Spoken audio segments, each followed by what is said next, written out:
te quiero Valencia. No hay nada en el mundo que me haga sentir lo mismo que siento por ti. Junto a ti.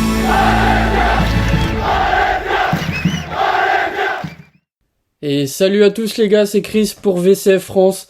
Nouvelle vidéo, on va donc faire suite à la vidéo qui avait très bien fonctionné sur la gestion de Peter Lim. On vous remercie d'ailleurs des nombreux retours positifs qu'on a pu avoir, des nombreux commentaires de soutien que vous avez pu nous transmettre. Ça nous a vraiment fait chaud au cœur. Et on va donc tâcher de répondre au mieux possible aux interrogations et aux éclaircissements que vous pourriez nécessiter à la suite de cette vidéo. On a eu des questions vraiment intéressantes et vraiment cohérentes à la suite de la vidéo sur Peter Lim, donc on vous en remercie premièrement. Et donc maintenant on va commencer dans l'ordre avec la première question. Y a-t-il des actions légales qui sont en cours contre la gestion de Peter Lim et quelle est la situation de ces actions légales ?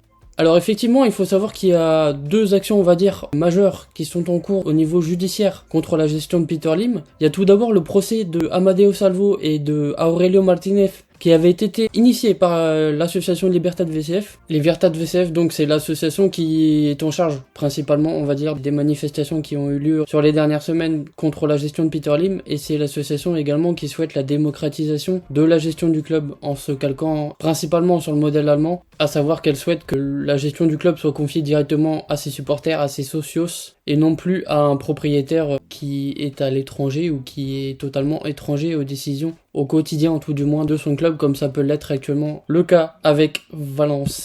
Pour en revenir au procès qui a lieu actuellement entre Libertad VCF donc et Amadeo Salvo d'un côté et Aurelio Martinez de l'autre, ce procès il a été initié suite au manque de clarté qui a été relevé dans le processus de vente, comme on avait pu l'expliquer dans notre vidéo sur la vente du club à Peter Lim. Il a donc été reproché à Amadeo Salvo et à Aurelio Martinez, qui étaient partie intégrante de ce processus de vente, le manque de clarté, la relative opacité donc de ce processus de vente dans lequel aucune garantie qui avait été dictée ou exposée au départ, aucune garantie n'a été retranscrite au final dans le contrat de vente qui a été signé entre les parties. Et ce qui a été également reproché à Amadeo Salvo et à Aurelio Martinez dans cette transaction qui avait été annoncée comme la plus grande transaction du football mondial. On peut beaucoup en rire maintenant de nos jours, mais effectivement à l'époque c'est ce qui avait été annoncé. Ce qui leur est également reproché, c'est qu'aucune garantie de défaillance n'avait été inscrite dans le contrat, dans le cas où le propriétaire, donc Peter Lim, à travers sa holding Meriton, ne satisferait pas à ses obligations, à savoir la construction du nouveau stade, le remboursement de la dette et la conclusion de transferts importants. Rien de tout cela n'avait été mentionné au final dans le contrat de vente, c'est bien ce qui a été reproché à ces deux hommes, puisqu'en somme, légalement, rien n'obligeait Peter Lim, dans les faits, à satisfaire à ses obligations. À l'heure où on se parle, le verdict n'a toujours pas été rendu. Il ne le sera pas, je pense, avant un certain moment, mais on ne manquera pas de vous tenir au courant à travers nos réseaux sociaux, le Twitter et l'Instagram. N'hésitez pas à les suivre, je me permets de faire une petite pub en passant. On n'hésitera pas donc à vous faire savoir le dénouement de ce procès. Dans un second temps, et c'est toujours une action initiée par Libertad VCF qui est décidément sur tous les fronts concernant le club, Libertad VCF avait donc demandé à la mairie de Valence et à la Generalitat, donc à la région, de déclarer le club, ainsi que nos voisins et nos frères du Levante Unión Deportiva, de déclarer les deux clubs centenaires comme bien d'intérêt culturel, donc en espagnol bien d'interés cultural.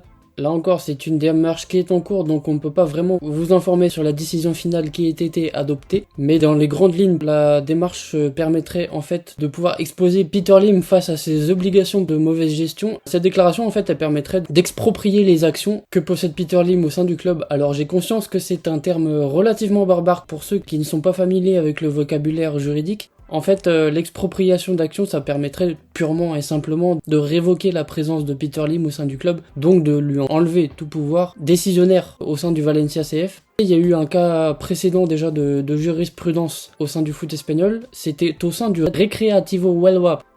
La deuxième question qui nous avait été soumise, Peter Lim envisage-t-il de vendre ? Y a-t-il eu des offres ? À quel prix ?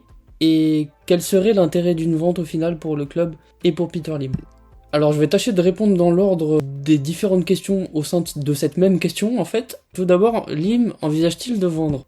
Alors la version officielle du club et de Peter Lim a toujours été très claire sur ce point, c'est que Peter Lim ne souhaite absolument pas vendre, même si officieusement sur les derniers mois, Il y a eu un certain nombre de voix qui ont commencé à s'élever en disant que Peter Lim, et ces voix venaient d'ailleurs d'employés du club, donc c'est une source relativement fiable.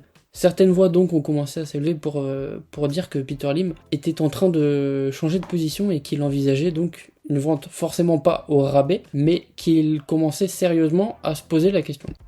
Alors il y a eu beaucoup de rumeurs en fait sur la vente du club, plus de rumeurs que d'offres sérieuses en fait. La seule offre sérieuse qui me revient en tête, c'est l'offre de Miguel Solio, qui est donc ancien vice-président du club. L'offre a été soumise il y a plusieurs années déjà et a été constamment revue à la baisse au fur et à mesure de la dégringolade de la situation du club. Et début 2023, il a soumis une nouvelle offre de 150 millions d'euros qui a été refusée par le club. À juste titre, je pense, au vu des sommes investies par Peter Lim et au vu de la valeur réelle du club, même si celle-ci a tendance à baisser au fur et à mesure des années de la gestion de Peter Lim.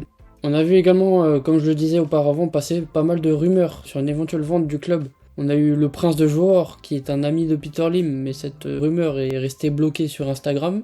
Également la rumeur d'une vente du club à Roman Abramovich, qui a été écarté de la présidence de Chelsea, et donc il se disait qu'il était intéressé au conditionnel, comme d'habitude, par un rachat du VCF. Toutefois, cette rumeur n'a jamais abouti, et à l'heure actuelle, on n'a plus du tout de nouvelles de cette rumeur. Et l'une des dernières rumeurs qui a pu faire surface, c'était un des cousins de Nasser Al-Khelaifi serait intéressé par un rachat du VCF, mais là encore, la rumeur est restée au stade de rumeur. Pour le prix, et pour être tout à fait honnête, je pense que le prix qui serait logique qu'il demande en tout cas, ce serait autour de 500 millions d'euros, tout en sachant déjà que la dette du club est estimée aux alentours de 350 millions d'euros, et que le rachat du club par Peter Lim donc s'était fait aux alentours de 190 millions d'euros. 90 millions d'euros pour racheter les parts de la Fondation et 100 millions d'euros d'augmentation de capital une fois que Peter Lim était arrivé à la tête du club donc en 2014.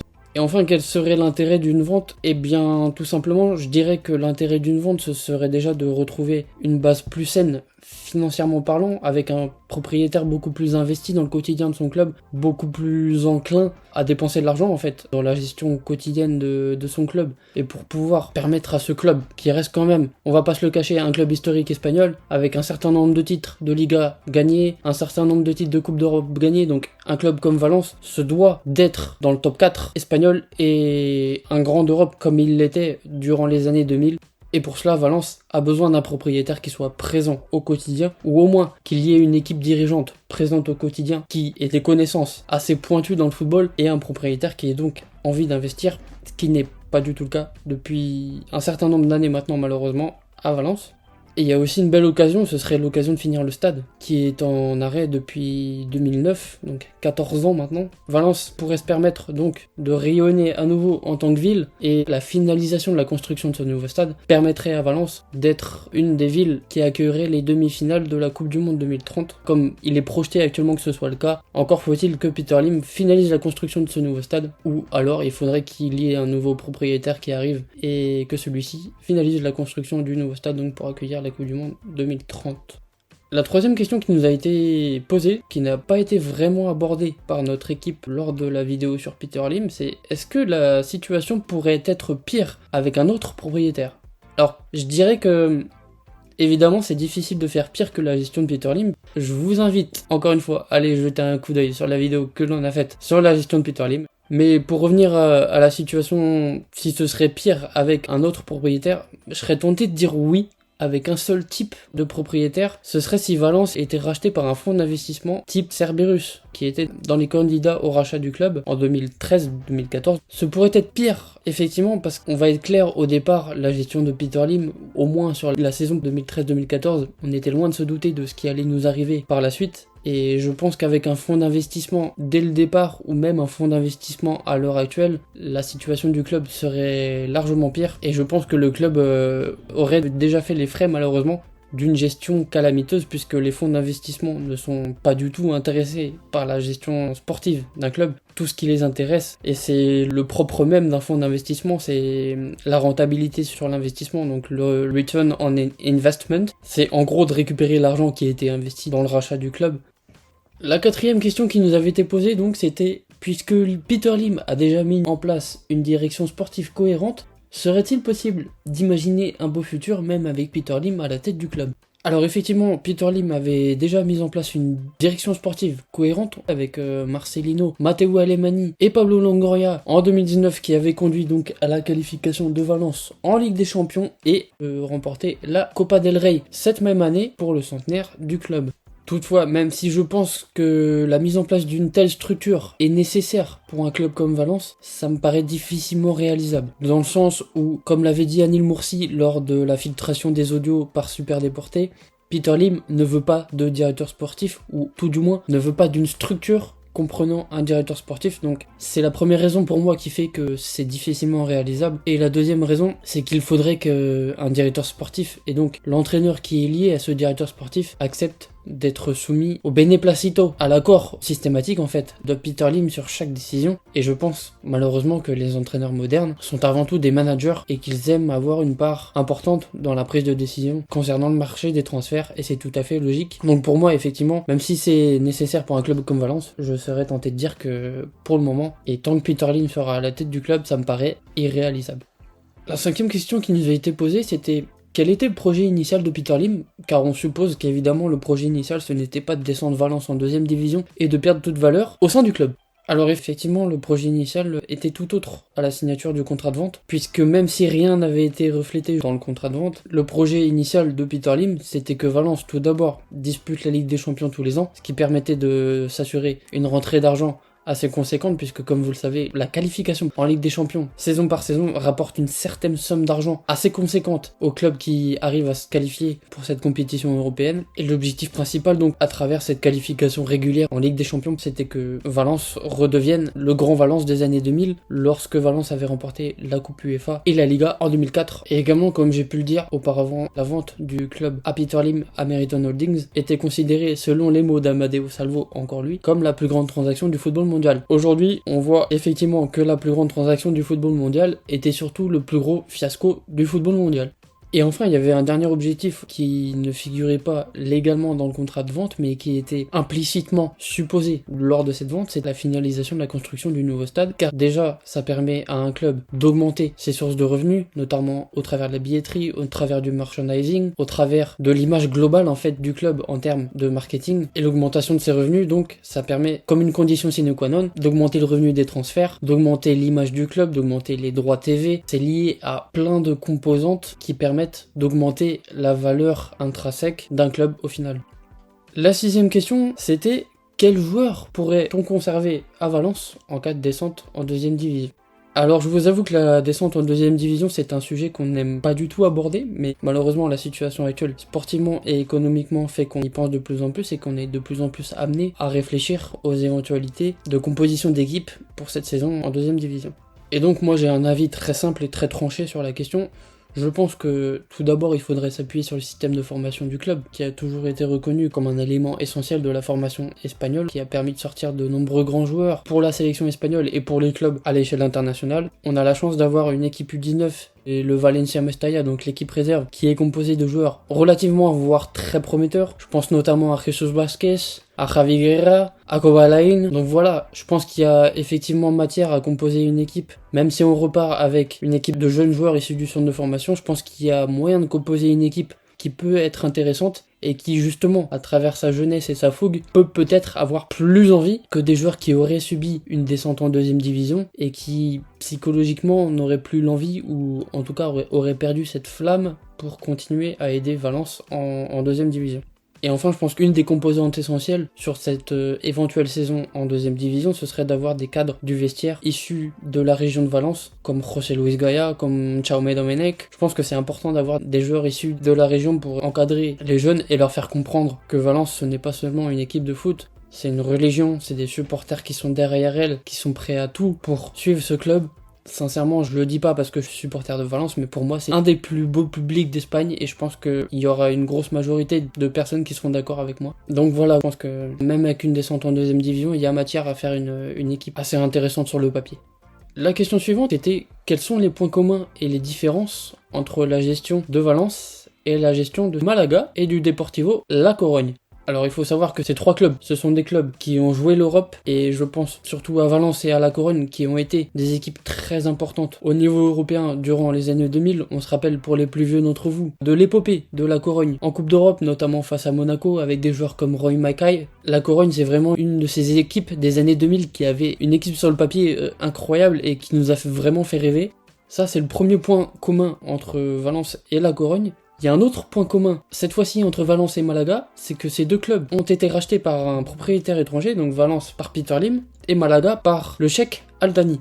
Le Cheikh Al Thani, c'est un peu le même profil que Peter Lim. Au départ, tout était beau, tout était rose. Il y avait de grandes ambitions pour Malaga, et au fur et à mesure, on s'est aperçu que le prince Al Thani, c'était surtout une belle promesse. Et au fur et à mesure, tout comme Peter Lim, le personnage a disparu des radars du club, et jusqu'à l'heure actuelle, il n'est plus présent, ce qui précipite la chute des 2 clubs. Malaga est actuellement en très mauvaise posture en seconde division. Valence est en très mauvaise posture en première division. Et donc, c'est vraiment triste de voir à quel point une mauvaise gestion par un propriétaire étranger peut menacer l'équilibre d'un club historique.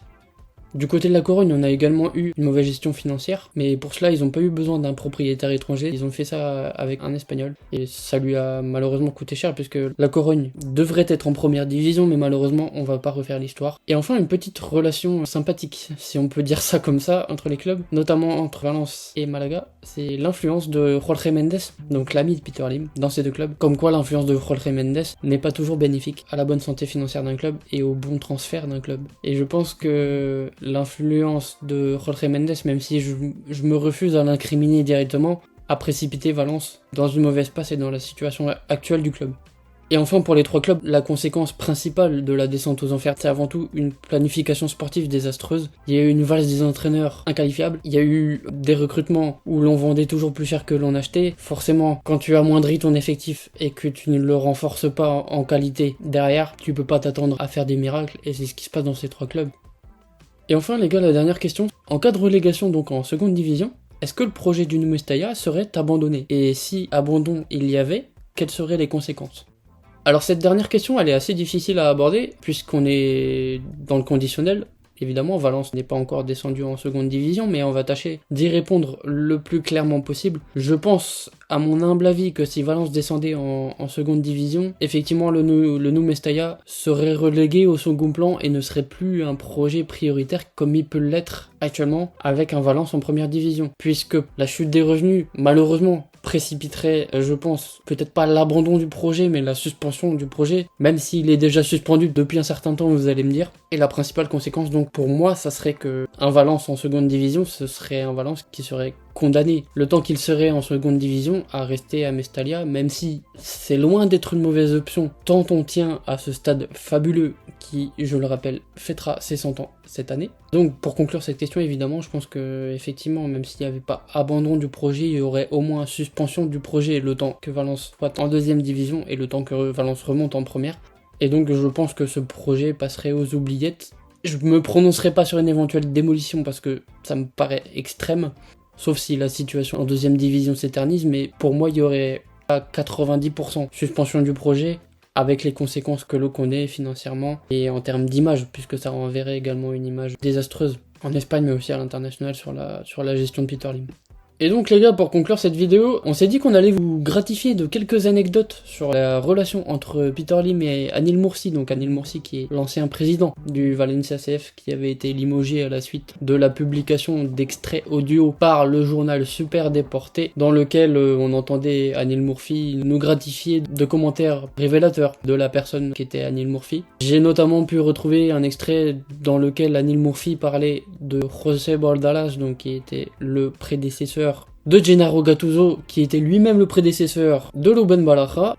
Donc il qualifiait Bordalas personne difficile à gérer, avec un tempérament assez colérique, et il disait que José Bordalas avait abordé la finale de Copa del Rey, donc la saison dernière face au Betis, avec une mentalité de perdant, en indiquant que José Bordalas lui avait dit que Valence ne partait pas favori face au Betis.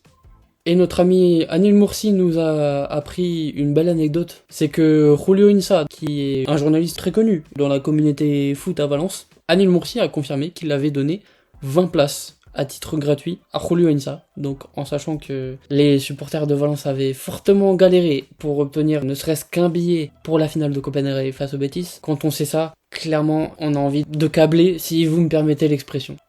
Voilà les gars, c'est tout pour ma part pour aujourd'hui. C'était Chris, donc pour VCF France. On espère, en tout cas, que cette vidéo FAQ va grandement vous aider à résoudre vos éventuelles interrogations. Et on espère également que cette vidéo FAQ connaîtra le même succès que la vidéo sur la gestion de Peter Lim. En tout cas, de notre côté, malgré la situation sportive délicate, sachez qu'on va continuer à charbonner, on va continuer à vous sortir du contenu original et rester à l'affût parce qu'il y a du contenu vraiment très lourd qui arrive. Donc n'hésitez pas à vous abonner, à nous lâcher un petit commentaire, à partager la vidéo et à nous laisser un petit like. Vous connaissez la chanson, le référencement sur YouTube, ça nous aide beaucoup. Donc les gars, sur cette belle parole, je vous laisse, je vous souhaite une bonne soirée et à Moon Balamfia.